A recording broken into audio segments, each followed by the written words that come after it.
Thanks, Hannah. Thank you. Oh, it's so lovely to see everybody. You came out in a storm. That's fantastic.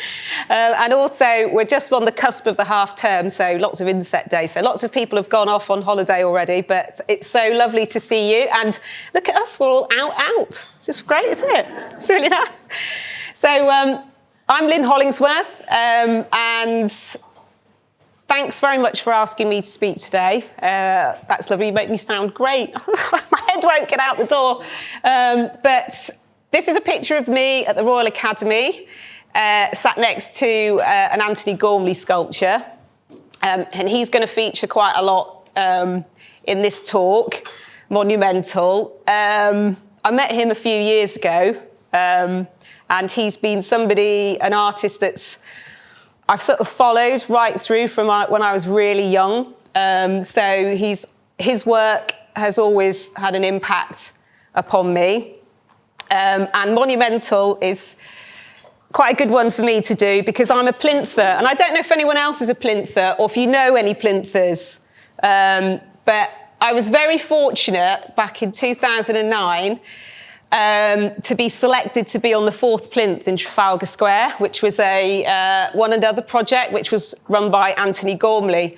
So there's an empty plinth, the 4th plinth in Trafalgar Square, and it's been used for public arts projects for many, many years. Some of you might remember the Alison Lapper pregnancy sculpture, which was really iconic, that was up there. So this was a project that ran in 2009. I think over 35,000 people applied to do it.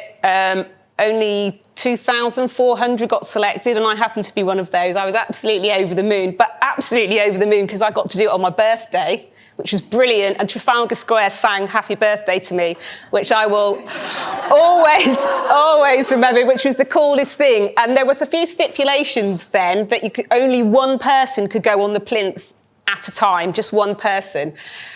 But I broke the rules because I'm a bit of a rule breaker. I smuggled someone up there with me because I was 8 months pregnant at the time. And everyone's going, no, that's not it would never happen today. They would never put a pregnant woman up on it would never get past health and safety. But back in 2009, we were just like, oh, let's just go with it. So it was just great to be up there. It was about a snapshot of the UK at the time. It was a living monument, a living portrait, and I was just so happy to be part of it and to be a plinter. And it has a real impact still today because Sky Arts ran one of the longest features on it. So it was covered for the entire summer, and then there was this brilliant book that was created. So it was just fantastic to be part of that. Another monument which means a lot to me as an artist, but also as a feminist. And I say that as somebody that was actually born a feminist. I didn't become one. It was just something, that's who I am. Was this absolutely beautiful sculpture monument of Millicent Fawcett in Parliament Square. And I don't know if any of you have seen it. It's only been there since 2018. And it is something that every time I go to London, I will go and stand next to. Because that came about by one woman campaigned to get that monument in that square, because before that point, there were 11 male sculptures in the square. And there were no women at all. And it was, I don't know if you know the feminist writer, Caroline Corrado Perez, who was jogging through the square one day, and it just happened to be International Women's Day. She was running through the square, and she noticed that all the sculptures, all the monuments were of men, sculpted by men. And she thought, where are the women? So that day she went home and she wrote some letters and started a petition, which got over, I think, 70,000 signatures. And then that was in 2016. And then 2018, this monument was created by Gillian Waring, who's a female artist. And it's such a significant monument. And I wanted to feature this because Millicent Fawcett is just probably an icon, a female icon that most people don't know about, but she did the most amazing things for women for her whole life from the age of 19 right through. She's just somebody whose life story is absolutely incredible. So if you get to read about her, she's amazing. But this quote here is a quote that came from her a speech she wrote in the 1920s, "Courage calls to courage everywhere." And I wanted to put this one on because as an artist, as a creative, this really stings out to me, because all the people here, you're creative in some way. You make things, you create things. You might be a writer, spoken word artist, graffiti artist. You make things, you create things. You're probably running your own business. You're forging your own creative path. It's really hard. Really hard. It's something that you need courage to do, to keep going, when everyone tells you not to do it. I get quite emotional about this, because art is the thing that nobody asked you to do. This is I saw this in the summer. This was at Somerset House. This is a piece by Babette Ganjay, who's an amazing artist. When I went to school and I wanted to become an artist, a creative, everybody told me I wouldn't be able to do it. Everybody, the careers officer, my friends, my family. You really don't want to go down this route. There's no money. There's no money at all. You're not going to be successful. You're never going to be rich. It's really competitive. Don't do it. And I was, in those formative years, I was really sort of like, I was actually really good at science. So I was really going down the science route, and I thought about seriously going into medicine. And so I didn't take art GCSE because I thought, well, no, I won't do it. Nobody's encouraging this. Everyone's telling me not to do it. So I didn't do it at GCSE, but it's something that I carried on doing at home, and I created things. And then I would see all the other kids that were in their art lessons, and they're carrying their portfolios to school, and I'm thinking, oh, I wish I was doing that. So I go to the art block after school and do some work with the art teacher. And so when I came to do my A-levels, I thought, I'm not doing this. So I'm going to do creative subjects, and that's what I did. And everyone said, no, don't do it, but I did it anyway. So I went off to an art school and did 3 creative A-levels, and it was the best thing that I ever did. And it was really tough. And all along, that voice in my head was, don't do this. And I'm sure on your path, you've had people sort of saying, you're not going to be able to do that. That's not going to work. You're not going to be successful, whatever success is. Because, that's a whole, I could do a whole thing on what is success. And what is rich? What is actually being rich? It means so many different things to so many different people, but I could do a whole thing on that. So I went on, I worked in an art gallery as a curator, I became a head of an art department, head of graphic design, and worked lots of creative jobs. But I've always been a professional artist. This is what I do. This is how I pay my mortgage. I've always done really big work.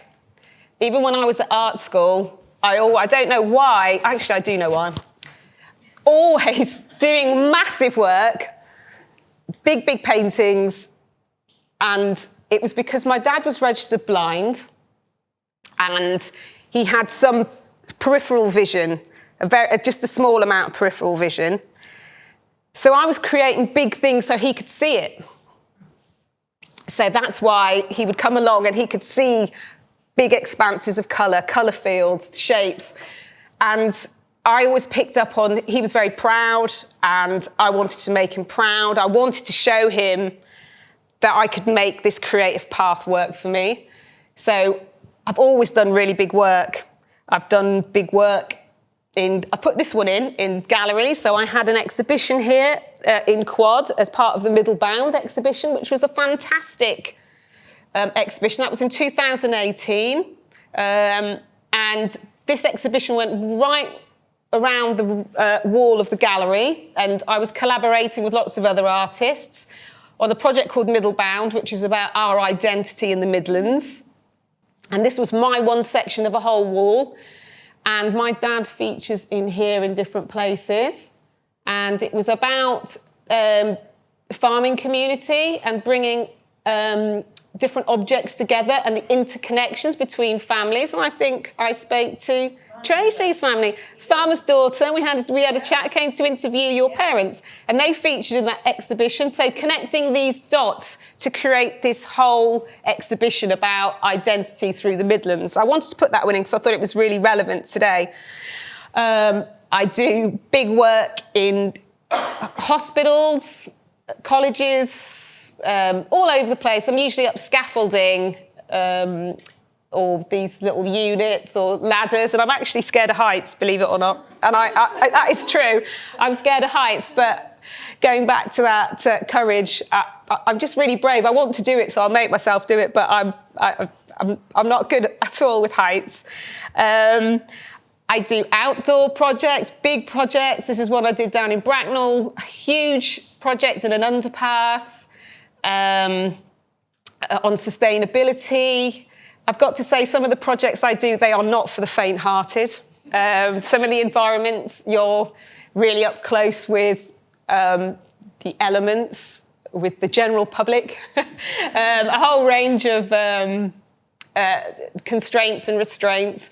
I do indoor projects. So this is one in Warwickshire. This is an organ donation.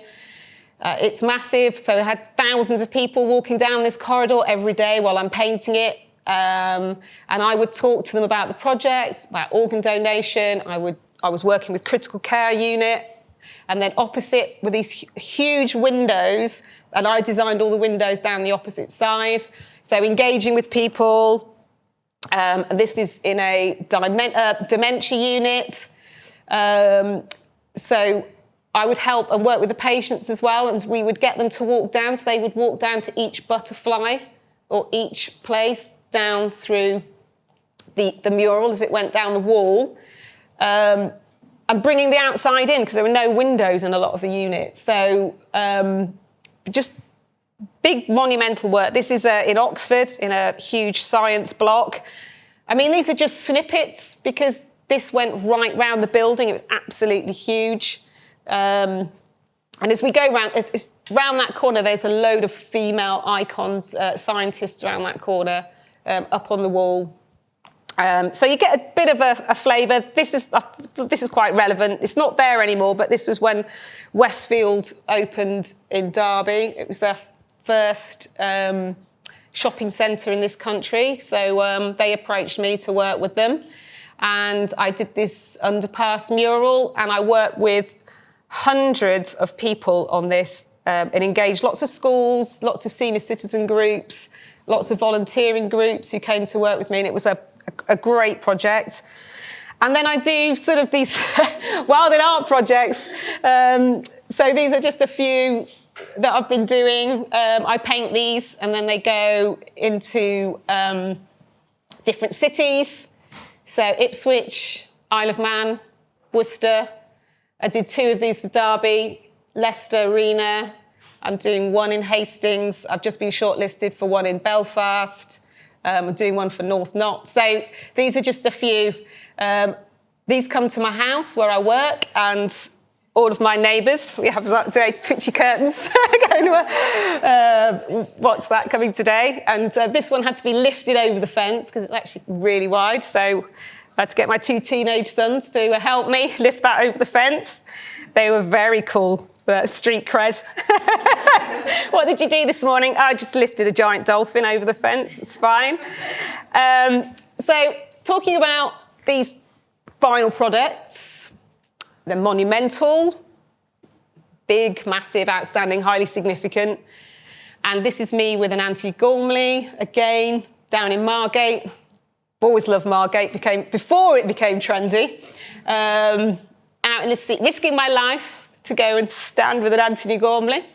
But I just wanted to put this on, because final product, it's more than just a final product. The final product isn't the whole product. And that's really important to me. The whole product is so much more than what you see on the roadside than what you see in a monument. So the Millicent Fawcett monument, we see this beautiful piece. The thing that I love about it, it was sculpted her when she was in her 50s, which is fantastic because most sculptures are this sort of, we have to be these young, beautiful, slim women, and that's how you will be in your monument. It was her in her 50s at her most powerful time. And that's why I love it that Gillian Waring did her that way. And it's not just about the final product of that monument. There's so much more to that story, so much more to Millicent Fawcett. The same way in my sort of monumental projects, with me doing the organ donation, it's not just that finished piece. There is so much more. There's interconnections, there's community involvement, there's the sharing of knowledge, there's filling knowledge gaps. There's so many things that happen along the way to get to that final product. It's not just a final product, it's so much more. Some of the projects I've worked on, these are just some examples. Most of the children here are disabled working on this project. And I was talking earlier that one of the things I do on my project, when I run a community project or a public arts project, I don't want to be the artist that comes in and says, this is what we're going to do. I'm the artist and it's going to be like this. It's about real engagement with what I'm doing. I don't want to walk into a project, create something and go, that's my job done, and then off I go. I'll send my invoice in now. It's about leaving some kind of legacy and leaving some kind of knowledge behind to help people. A lot of the projects I've worked on, some have been tried to be shut down because we can't bring disabled people onto site. We can't have a blind person on site. We can't work with the pupil referral unit. It's too unpredictable. I work in a way on the paperwork through health and safety to make sure that the projects are accessible to everybody, and I will find a way to make it happen.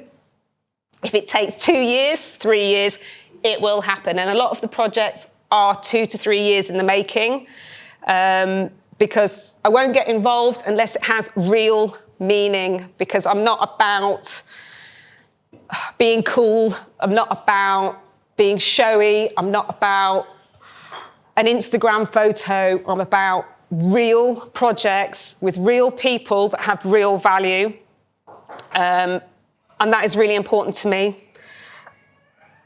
These are just some snippets of people that I've worked with in the past on.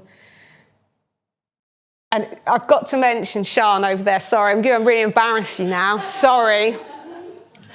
I've met Sian today. We were just chatting. Sian came on a mural project with me 15 years ago. And she was, can I say what age you were? We were about 15, 16. Yeah, I'm just nearly 30 now. And I didn't recognise you. You'd all grown up, but she came and worked on a project in A&E in Derby, and you came and worked with me, and I can't. Now you're an artist, and I'm just so brilliant. I love it, and is it all right if I get you to come up at the end so you can tell? Is that all right? All your come up and just tell everybody. Now, come on, what you're doing in Derby with the print thing. It's absolutely fantastic, and invite people to go. That is brilliant. And I feel like, as I said, my work here is done. I can go now, but that's just so lovely. I feel like that is just exactly what I'm about. So thank you for coming today. That's fantastic. So it's about having real value and actually leaving a legacy, and helping people. So going back to this photo about creating an identity in that exhibition of the Midlands and pulling together all the dots to make one big exhibition about who we are in the Midlands. Very much how I create and build up my own business and how we create our sense of self ourselves as a monument of who we are, what we represent, then all made up of these very small little dots. So people might give me a label or a mural artist or a creative or all sorts of things I've been called in my time. But they're all made of these very small little dots that I'm nothing without all of these things. I'm nothing without the investment. I'm not just talking about financial investment, the investment that people have in me. Hannah invested in me today to come do a talk, that kind of investment. Community, I'm nothing without the community I work with. I'm nothing without funding. I do self-fund, but I get funding from the Arts Council on certain projects or the City Council for ARG funding, vibrancy funding. There's all sorts of funding pots. I'm nothing without my values, the values that make me do what I do, without the logistics, without home, without my own sense of well-being. I can't be that monumental person that I want to be out there functioning. I have to get all the dots together to create that. I'm just going to talk quickly about, this is me riding a bike. I'm a terrible cyclist, but I think it illustrates the point quite well. I'm sure you've probably heard of Marginal Gains. It was a very trendy sort of a few years ago, and everyone spoke about it and talked about it a lot. It was in a book, I think James Clear, Atomic Habits, and spoke about marginal gains. And it's about making small tweaks and changes in what you're already doing that will make a monumental difference in your immediate and long-term results. It's about those little changes you make, or the little things that you do in your business or in your home life that build up into a big picture. You don't have to change all really big things. And I think we all go through life thinking we've got to do really big stuff, change really big things. I've got to lose weight, or I've got to do this. And we make all these really big plans for ourselves. And what happens is we end up failing. So we have to spend time looking at all the little things that make us who we are and change those little things. So in Marginal Gains, it was about little 1% marginal gains.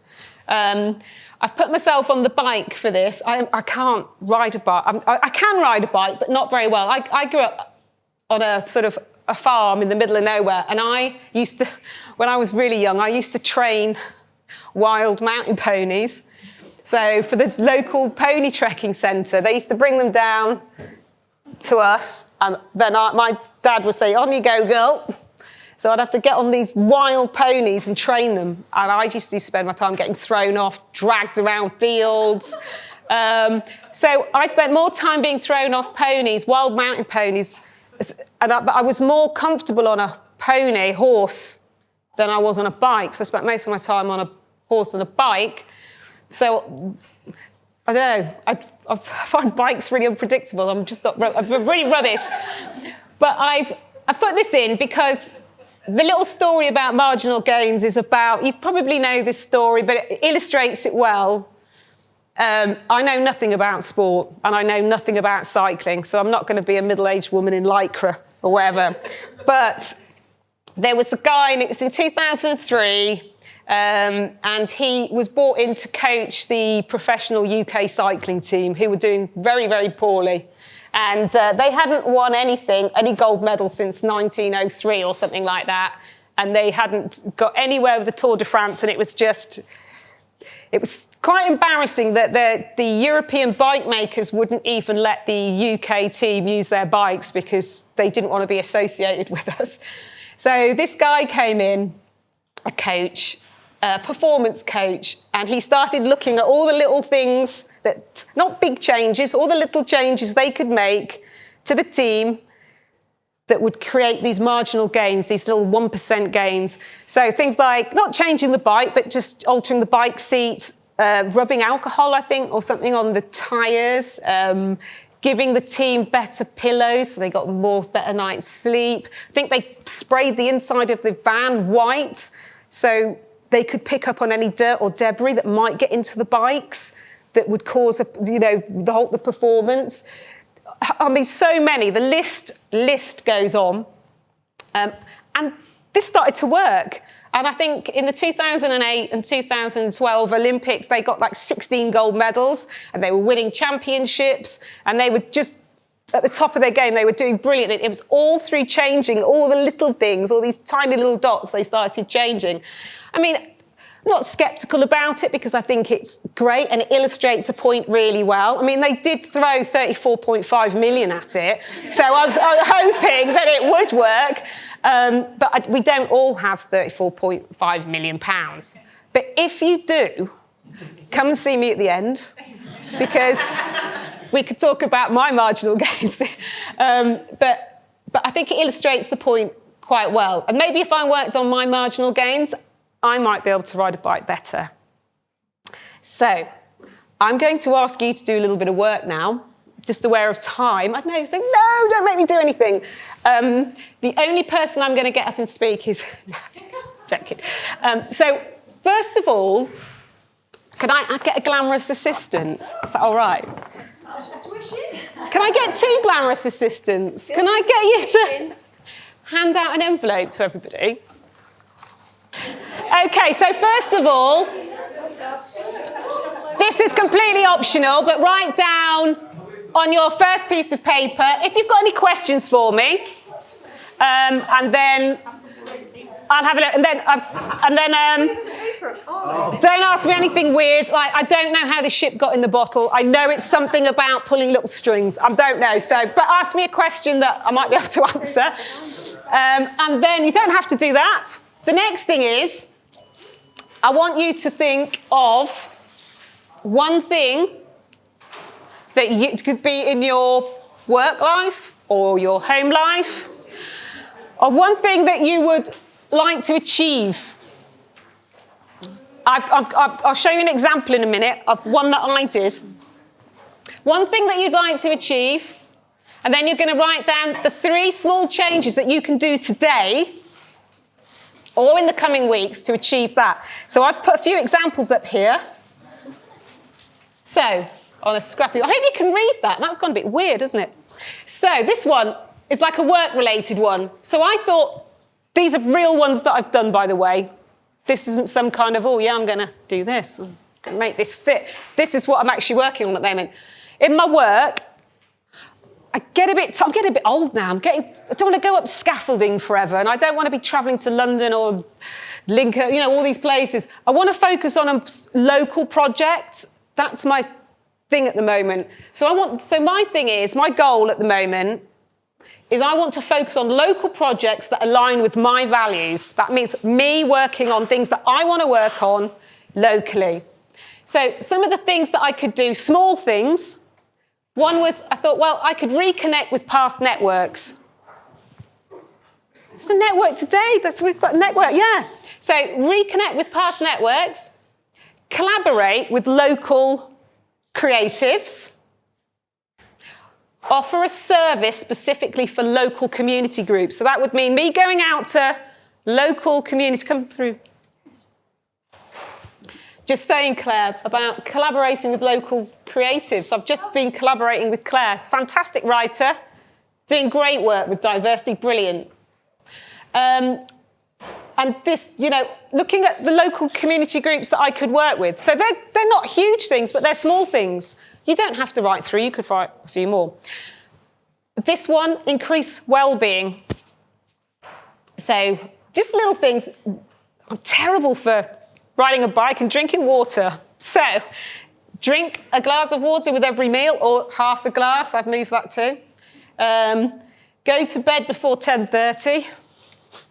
And increase the dog walk by 15 minutes.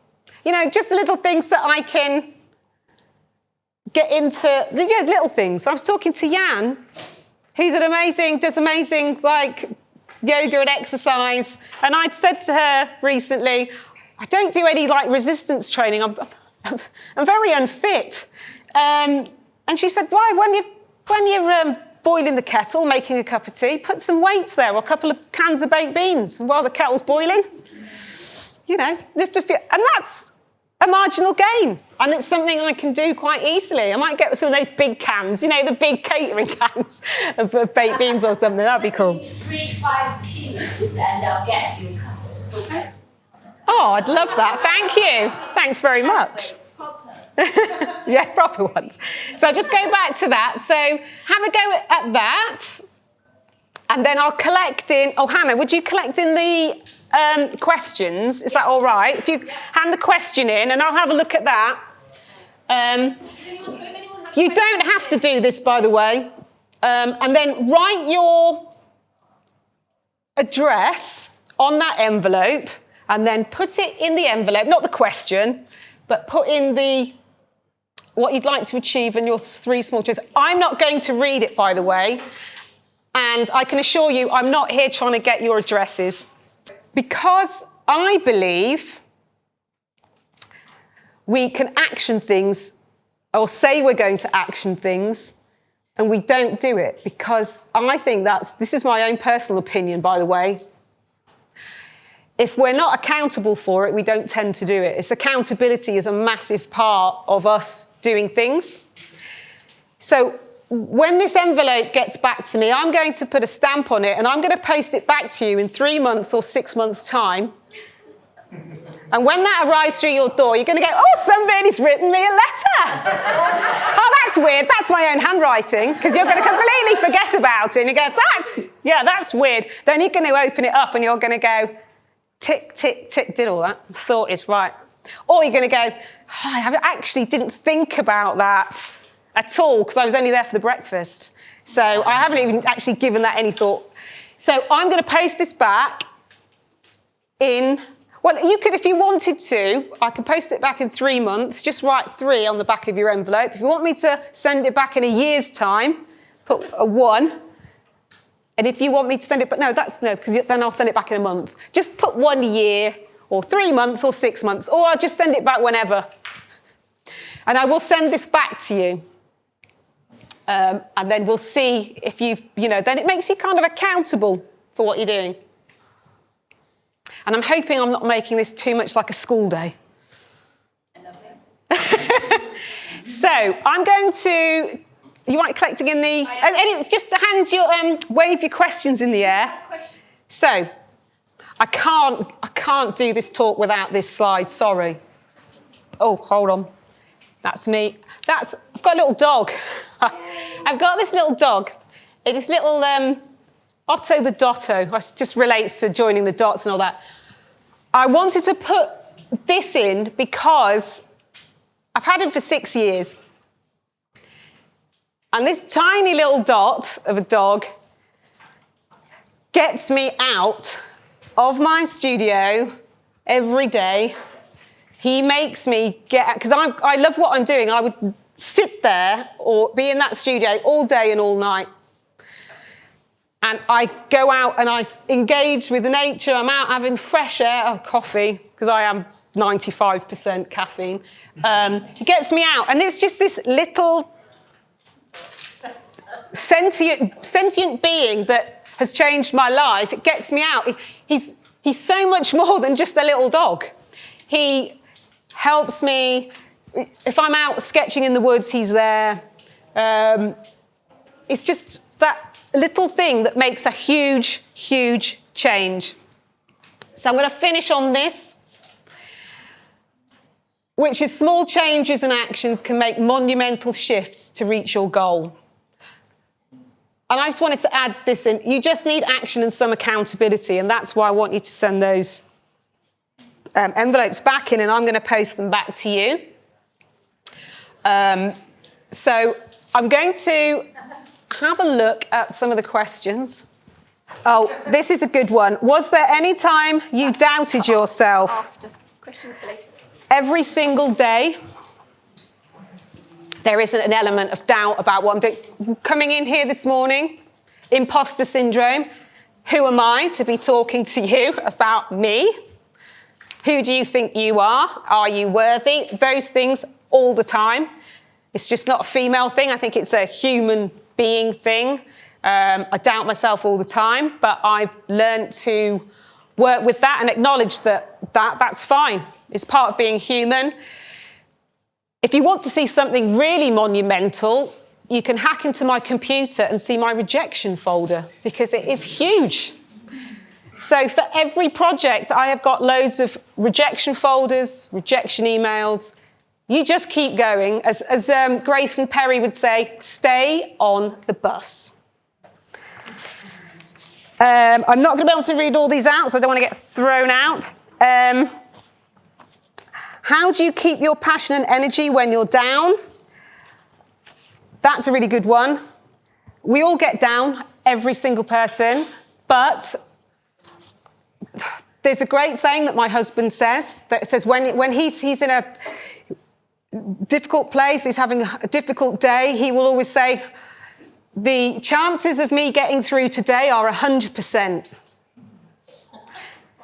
So you will get through the day, and I find through patterns I will go down and I will curve back up again. And when I'm feeling down, I know the curve will come and I will come back up. I just need to rely on my experience and my lived experience and rely on that. So I feel down, but you will bounce back up. How do you juggle family, life, and your art passions? I run a very, very tight ship. A very tight ship. It's the only way. That's part of the dots. One of those dots is being organised. If I want, this is my life, and if I'm going to make it work, I've got to be organised. I can't be that kind of scatty artist, or I've got to nail it, because I don't want to do this for a couple of, I've been doing this for 20 odd years. To make it work, I've got to make it my business. My business is to know my business. So I'm organised. I'm really organised. So I get time to do all the things that I want to do. So I'm going to, if I haven't read yours out, I'm really sorry, but I will come and talk to me at the end. And I'd love Sean to say a few words about their amazing thing that they're doing, if possible. Yes. But thank you very much. Thanks so much for coming.